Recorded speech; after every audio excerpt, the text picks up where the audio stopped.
So um, when we arrived in Hangzhou, we went to the we got off with other passengers, and we went to the customs clearing area, where the border control area. And as soon as my passport was swiped, there was the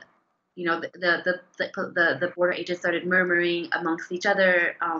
It kind of felt like they knew that that I was coming in, like as if they were anticipating my arrival, because they were murmuring to each other something like, "That's her," um, and I was told to go to this room. It was called the inspection room, or the immigration inspection room, and there were several police officers going in and out of this room, um, and they were like on the phone with other people, I suppose their superiors. And after about 45 minutes or so, they told me that I wasn't going to be allowed to go to China. I wasn't going to be allowed to continue on my journey to Guangzhou, like get on the next flight, and that I needed to go back to Korea. And then they called in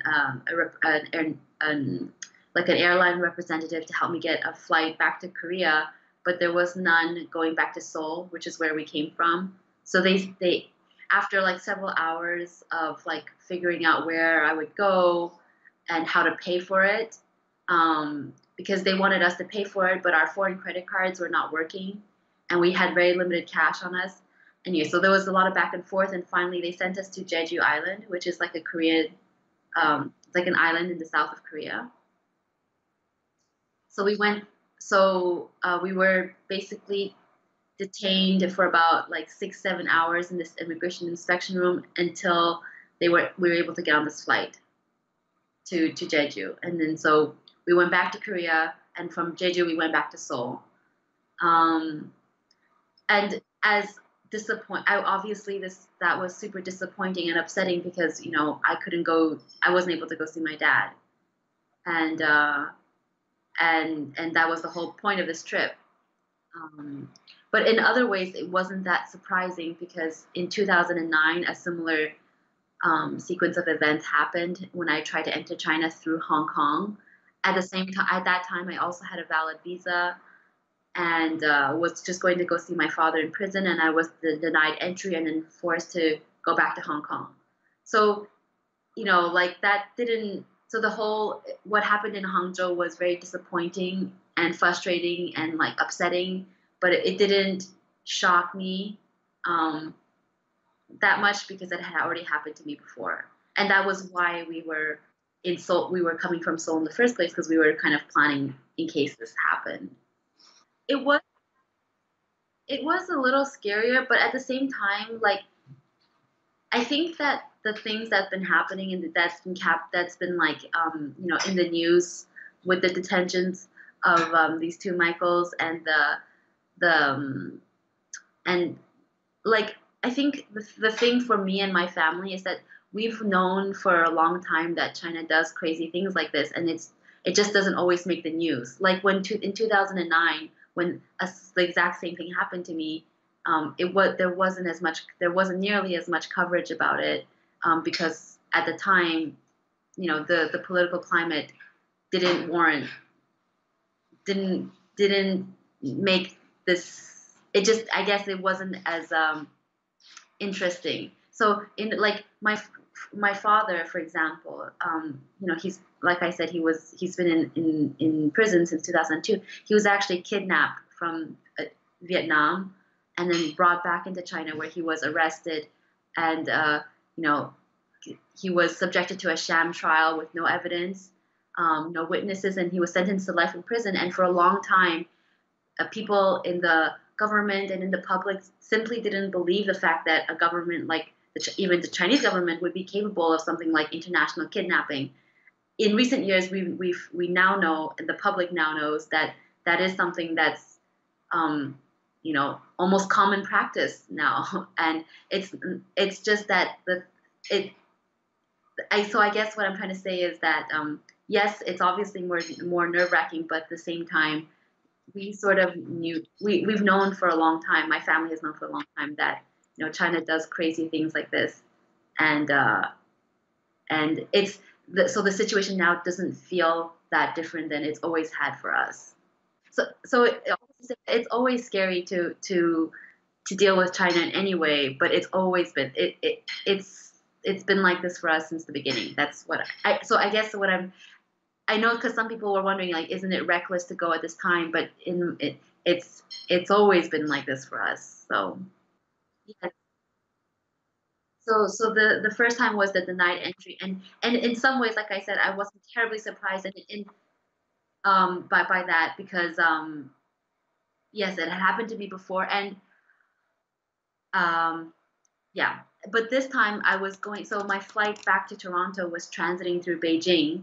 Um, and we had talked about it, like, with my husband and with other people, like, especially after the Hangzhou incident, like, whether or not this would be problematic. But even when I mentioned it to, like, the diplomats that I had been talking to, no one really seemed to um, no one seemed concerned at all about the fact that I could go home, because I wasn't going through the border at any point, and I was just transiting to the airport, and it's clear as day on the Chinese government visa website that foreigners do not need a visa to transit through the airport.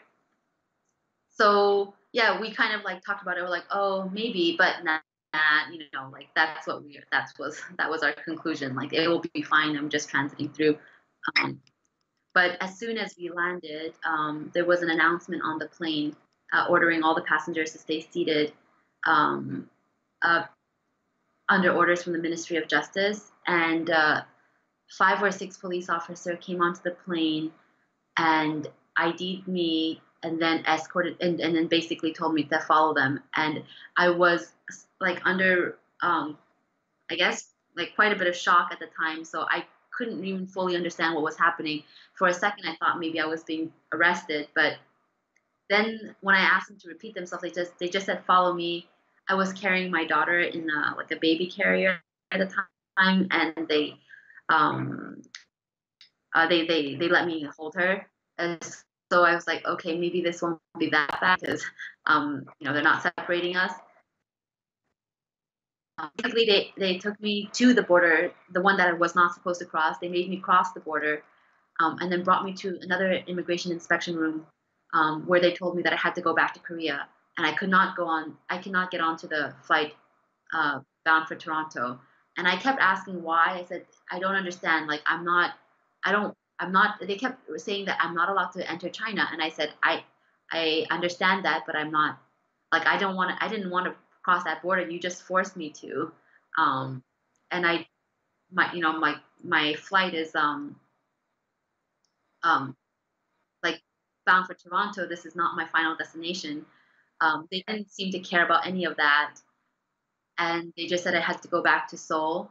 It seemed like they had already booked me on this returning flight home, before I even landed. Uh, and then I was separated from my husband, and so they went to my husband to get, like, our credit cards, and to make the payment for this returning flight. But because I kept asking questions, I think they were getting really frustrated with me, and they kind of at one point just left me, and they weren't answering any questions at all. They went to my husband instead, to organize this, because I think they were just getting annoyed with me. And so when I asked, okay, so what's going on? Are we going back to Korea? They were not even telling me what was happening, for almost 2 hours. And then at one point they came back and they said, okay, the the tickets are purchased. The plane is waiting for you. So they delayed the flight, the Asiana flight back until we got on.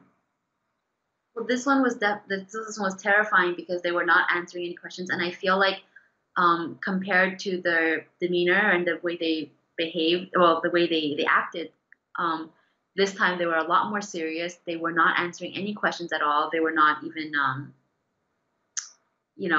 they were just, the mood was just very, very different. And, like, last time, they were not sure quite what to do. They were like, oh, maybe you can go to Hong Kong. Maybe we can send you to Taiwan. Maybe you can go to this island in South Korea. This time there was no discussion. They didn't. Last time they also asked me a lot of questions as to why I was in China. This time they didn't ask me anything. they just and yeah, like just little things like you know, last time my husband was with me in the inspection room, this time he wasn't allowed in. We weren't allowed to talk to each other. He had my daughter's I had my daughter with me, but he had her diaper bag and her lunch bag, and they wouldn't let me get that from him. Um, so and the fact that they were not answering any questions, and I couldn't use, last time I was able to use my phone, this time I wasn't. I just felt like,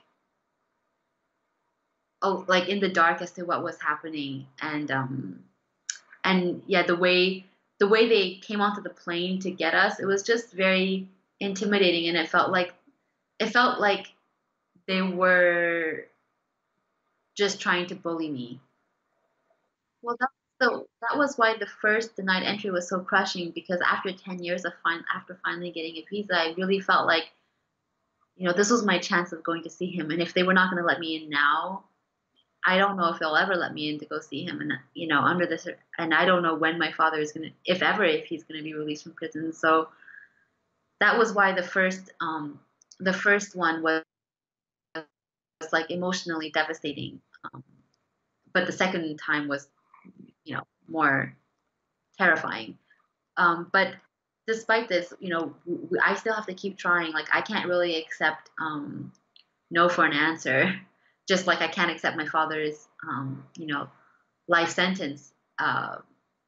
So we can't sit back and be idle in this matter. So the only option is to soldier on and to keep pressing and to try to change the circumstances. So in some ways, yes, it's bringing attention to cases like, it's one. My father's case has been in and out of the media, but at the same time, he's been in prison for so long, and there's always newer cases that capture, the public's attention. So the situation now is helpful in bringing renewed attention to my father's case, because that's obviously a challenge we have in fighting for his release, is just keeping, the public aware and concerned, especially, given the fact that China incarcerates dozens of people a day. And it's hard to maintain the spotlight on my father's case when there's always, cases, other, sometimes more compelling cases that demands our attention. But at the same time, it's, I guess the challenge, on the other side of the coin, um, with the detention of these two Michaels and Canadians in China, it makes advocating for my father's case more difficult, because there's always, I can only assume that from the Canadian government's perspective, that the release of Canadians is going to be prioritized over people like my father. And when you're negotiating with a government like the Chinese Communist Party, you can only ask for so much, and you can only press them so hard. So it's difficult for my family, because we know that in situations like this, it makes the release of my father less of a priority. Because even when relations were better, it wasn't as if the Canadian government was really prioritizing the negotiation of these issues in the first place.